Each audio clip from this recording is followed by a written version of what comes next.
नमस्कार, मैं जितेंद्र चतुर्वेदी। वो जिन्हें सदन में विपक्ष का दर्जा तक हासिल नहीं हुआ, और आप इस तरह भी कह सकते हैं कि जिन्हें एक तरह से जनता ने इस लायक नहीं समझा कि आप विपक्ष बन सकते हैं, वो लोग इन दिनों विमर्श गढ़ रहे हैं। और आप देखिए कि बड़ी गजब बात यह है कि विमर्श गढ़ने में सहारा जो लिया जा रहा है वो बाहरी ताकतों का लिया जा रहा है। अब जैसे आप पेगासस देखिए, पेगासस कहां से आया था और उस पेगासस पर लेकर खूब बाण छोड़े गए। तो अभी हिंडनबर्ग जो है बना हुआ है सहारा, और उस सहारे के बहाने अडानी को खींच लिया गया।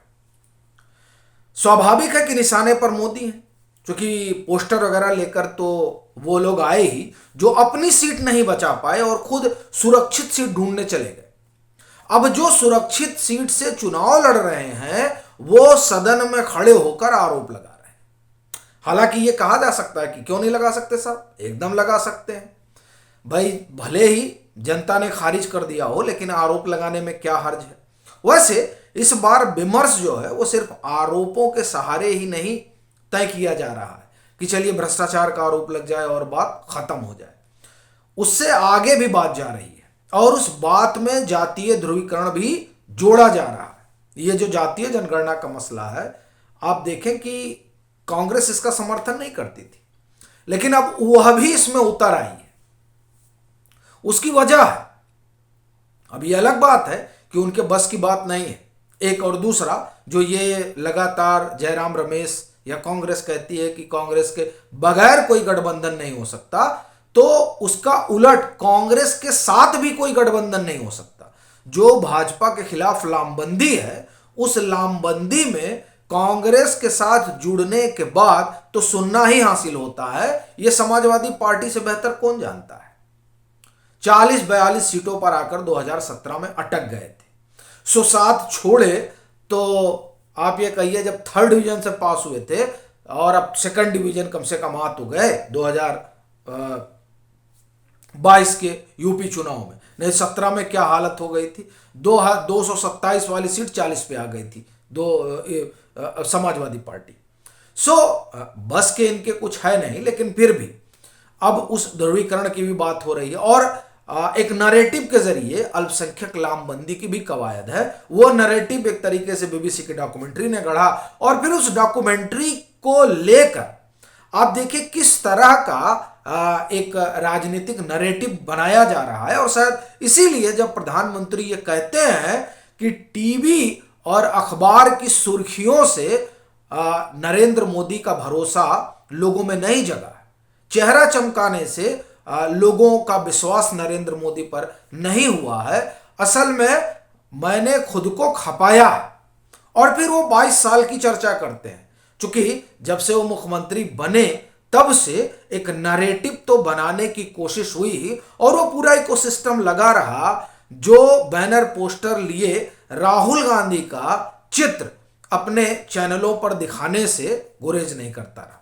करना भी नहीं चाहिए, दिखाना चाहिए, लेकिन साथ ही साथ वो तस्वीरें भी सामने आनी चाहिए जो आप ये कहें कि तमाम टहल रही हैं, फिर वो चाहे रॉबर्ट वाड्रा की हो और चाहे भूतपूर्व स्वर्गीय प्रधानमंत्री की हो, वो तमाम चीजें भी सामने आनी चाहिए। और वो मित्रकाल भी सामने आना चाहिए जिसकी चर्चा समय समय पर होती है। और जो कांग्रेस के काल में एक आप ये कहें कि उसमें बड़ी भूमिका रही मित्रकाल में तमाम उद्योगपतियों की। खैर, नाम लेने का कोई अपना यहाँ सरोकार नहीं है। हम तो बात उस नैरेटिव की कर रहे हैं जो गढ़ी जा रही है, जिसमें साख पर भी हमला हो रहा है, जिसमें जातीय गोलबंदी की भी कवायद हो रही है और जिसमें अल्पसंख्यक लामबंदी की भी कोशिश हो रही है। ये तीन तरीके से इस बार विमर्श गढ़ा जा रहा है। और ऐसा नहीं कि इस विमर्श में कांग्रेस अकेली है। इस विमर्श में यह नहीं कहूंगा कि उनके साथ, लेकिन उनके समानांतर आम आदमी पार्टी भी जुड़ी है, उनके समानांतर जदयू भी जुड़ी है, उनके समानांतर वो तमाम ताकतें जुड़ी हुई हैं जो नरेंद्र मोदी को, भाजपा को सत्ता से हटाना चाहती हैं। और आप अगर 2024 में के लिए जो नैरेटिव गढ़ा जा रहा है उसको देखिए, और 2018 में 2019 के लिए जो नैरेटिव गढ़ा गया था उस पर गौर करिए। 2019 के नैरेटिव में सिर्फ भ्रष्टाचार था, लेकिन 2024 के नैरेटिव में भ्रष्टाचार के साथ साथ जातीय लामबंदी और अल्पसंख्यक लामबंदी भी आ जाती है। अब ये बड़ा डेडली कॉम्बिनेशन बनाने की कोशिश हो रही है राजनीतिक तौर पर। और अब भ्रष्टाचार, देखिए भ्रष्टाचार का शोर अगर कांग्रेस मचाती है तो उससे कोई असर तो पड़ता नहीं है, क्योंकि वो तो आकंठ उसी में डूबी रही हैं। और एक तरह से आप कहिए कि जो भ्रष्टाचार का अगर आप कहिए संस्थागतकरण किसी ने किया है तो कांग्रेस है। हाँ, आम आदमी पार्टी इस पर शोर मचा रही है, क्योंकि उसका जो भ्रष्टाचार है, आरोप तो उस पर लगे हैं, लेकिन उन आरोपों के बाद भी उनको लेकर एक विमर्श जो है वो विमर्श थोड़ा कांग्रेस से अलग है। और उस विमर्श में आप देखें तो ये भी है कि साहब भाजपा और नरेंद्र मोदी को अरविंद केजरीवाल चुनौती दे सकते हैं, ये इस तरह का भी विमर्श है। फिर विमर्श ये भी है कि नहीं, अरविंद केजरीवाल ईमानदार हैं, भले ही दारू घोटाले का आरोप हो, भले ही क्लासरूम बनाने का आरोप हो, भले ही सत्येंद्र जैन जेल में हो, भले ही दारू घोटाले की चार्जशीट में नाम जो इनके नाम की चर्चा हो, ये तमाम चीजें हैं। और अभी तो एक नया जुड़ गया है जासूसी कांड, फीडबैक जो यूनिट है उस यूनिट से तमाम लोगों की जो है जांच पड़ताल कराई जा रही, मतलब उनकी आप एक तरह से कहिए बातें सुनी जा रही हैं।